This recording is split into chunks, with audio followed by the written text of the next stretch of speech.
Assalamualaikum warahmatullahi wabarakatuh. Alhamdulillahi rabbil alamin. Wabihi nasta'inu ala umuri dunya waddin. Wassalatu wassalamu ala asrofil anbiya'i wal mursalin Sayyidina wa maulana Muhammadin. Rabbi shrah li sadri wa yassir li amri wahlul uqdatam min lisani yafqahu qawli, amma ba'du. Ya, yang saya hormati Bapak Saiful Mukhti MPD selaku pengampu mata kuliah Ilmu Pendidikan Islam. Ya, adanya video ini untuk tugas UTS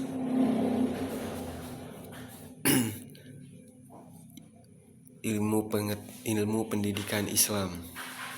Nah, di sini ada 10 jawaban 10 soal yang saya akan jawab.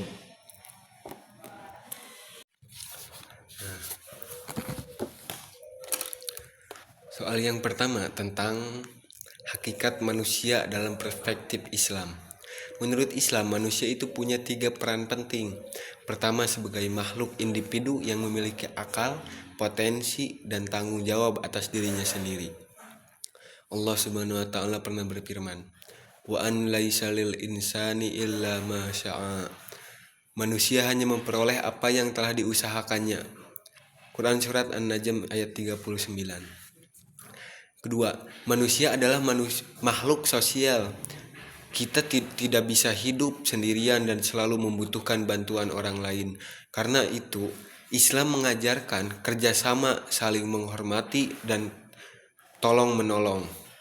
Nah, yang ketiga, manusia adalah hamba Allah yang tujuan hidupnya untuk beribadah kepadanya. Allah berfirman, "Wa ma khalaqtul jinna wal insan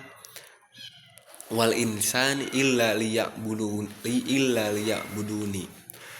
Aku tidak menciptakan jin dan manusia kecuali untuk beribadah kepadaku. Quran surat Ad-Jariyat ayat 56. Dari sini terlihat bahwa pendidikan Islam tidak hanya membuat seseorang pintar, tetapi juga membentuk akhlak, kepedulian sosial, dan kedekatan dengan Allah Subhanahu wa taala. Beranjak ke soal kedua tentang pendidikan Islam sebagai pendidikan sepanjang hayat. Dalam Islam, belajar tidak mengenal batas usia. Selama hidup, manusia harus terus menuntut ilmu. Rasulullah Shallallahu Alaihi Wasallam pernah bersabda, "Tolabul ilmi faridatun ala kulli muslimin." Menuntut ilmu itu wajib bagi setiap muslim. Perintah belajar juga terlihat dari wahyu. Terlihat dari wahyu pertama, Iqra bismi rabbikal ladzi khalaq. Nah, bacalah dengan nama Tuhanmu yang menciptakan. Quran surat Al-Alaq ayat 1. Di zaman sekarang konsep ini sangat penting karena teknologi dan ilmu pengetahuan berkembang sangat cepat. Kalau berhenti belajar, kita akan tertinggal. Karena itu, pendidikan Islam mengajarkan agar seseorang terus belajar dan memperbaiki diri sepanjang hidupnya. Nah, yang ketiga, pengertian dan tujuan ilmu pendidikan Islam. Menurut Ahmad Marimba, pendidikan Islam adalah bimbingan jasmani dan rohani berdasarkan ajaran Islam untuk membentuk kepribadian muslim. Menurut Zakiyah Darajat, pendidikan Islam adalah usaha membina peserta didik agar menjadi manusia yang beriman dan bertakwa. Jadi, ilmu pendidikan Islam dapat dipahami sebagai ilmu yang mempelajari cara mendidik manusia sesuai nilai-nilai Islam. Tujuan utamanya bukan hanya membuat seseorang cerdas, tetapi juga membentuk akhlak yang baik. Nah, hal ini sesuai dengan sabdanya Rasulullah SAW tentang innama bu'itsu liutammima makarimal akhlak. Artinya sesungguhnya aku diutus untuk menyempurnakan akhlak yang mulia. Nah, lanjut ke jawaban yang keempat tentang hubungan. Nah, jadi hubungan visi misi dan paradigma pendidikan Islam. Visi adalah gambaran tujuan yang ingin dicapai dalam pendidikan Islam. Sedangkan misi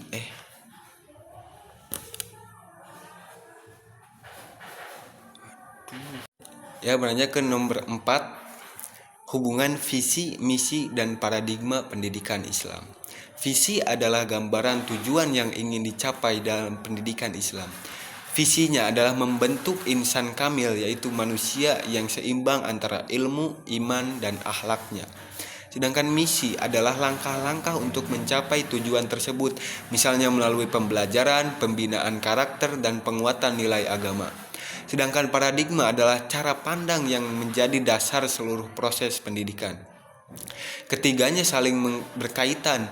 Visi menentukan tujuan, misi menentukan cara mencapainya, dan paradigma menjadi landasan berpikirnya. Jika semuanya berjalan dengan baik, maka akan hadir generasi muslim yang berkualitas dan berakhlak mulia. Lanjut ke jawaban kelima, landasan pendidikan Islam. Pendidikan Islam juga memiliki beberapa landasan penting. Yang pertama itu teologis, yaitu berdasarkan Al-Quran dan hadis. Nah, yang kedua filosofis, yaitu memberikan arah dan tujuan pendidikan. Yang ketiga psikologis, yaitu memahami perkembangan peserta didik. Yang keempat sosiologis, yaitu menyesuaikan pendidikan dengan kebutuhan masyarakat. Yang kelima yuridis, yaitu berdasarkan aturan dan perundang-undangan. Yang keenam kultural, yaitu memperhatikan budaya yang berkembang di masyarakat. Yang keenam ilmiah, yaitu berdasarkan penelitian dan perkembangan ilmu pengetahuan. Semua landasan tersebut saling melengkapi agar pendidikan berjalan dengan baik dan sesuai kebutuhan zaman. Dan jawaban yang keenam tentang perkembangan pendidikan Islam dari masa ke masa. Pada masa klasik, pendidikan Islam mengalami masa kejayaan. Banyak ilmuwan muslim lahir dan berbagai ilmu berkembang pesat. Pada masa pertengahan, perkembangan pendidikan mulai menurun karena konflik politik dan penjajahan. Sedangkan pada masa modern, pendidikan Islam mulai melakukan pembaruan dengan menggabungkan ilmu agama dan ilmu umum serta memanfaatkan teknologi. Menurut saya, masa modern paling berpengaruh terhadap pendidikan saat ini karena sistem pendidikan yang digunakan sekarang banyak mengadopsi hasil pembaruan pada periode tersebut. Nah, lanjut ke jawaban yang ketujuh, kompetensi dan karakteristik pendidikan Islam. Dalam Islam, guru bukan hanya menyampaikan ilmu tetapi juga teladan. Allah berfirman, "Laqad kana lakum fi Rasulillahi uswatun hasanah." Artinya sungguh pada diri Rasulullah terdapat teladan yang baik. Quran surat Al-Ahzab ayat 21. Karena itu seorang guru harus memiliki kemampuan mengajar yang baik, menguasai materi, mampu berinteraksi dengan masyarakat, dan memiliki kepribadian yang baik. Selain itu, guru juga harus ikhlas, sabar, jujur, dan adil. Bertanggung jawab karena peserta didik akan banyak meniru perilaku gurunya. Lanjut ke nomor yang ke-8 tentang hubungan kurikulum dan metode pembelajaran. Kurikulum adalah tujuan dan rencana pembelajaran yang ingin dicapai, sedangkan metode pembelajaran adalah cara untuk mencapai tujuan tersebut.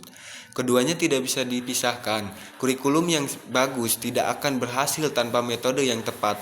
Misalnya, jika tujuan pendidikan adalah membentuk akhlak yang baik, maka metode yang digunakan tidak cukup hanya ceramah. Harus ada keteladanan, pembiasaan, diskusi, dan praktik langsung dalam kehidupan sehari-hari.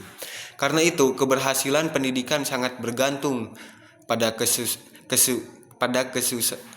kesesuaian antara kurikulum dan metode pembelajaran.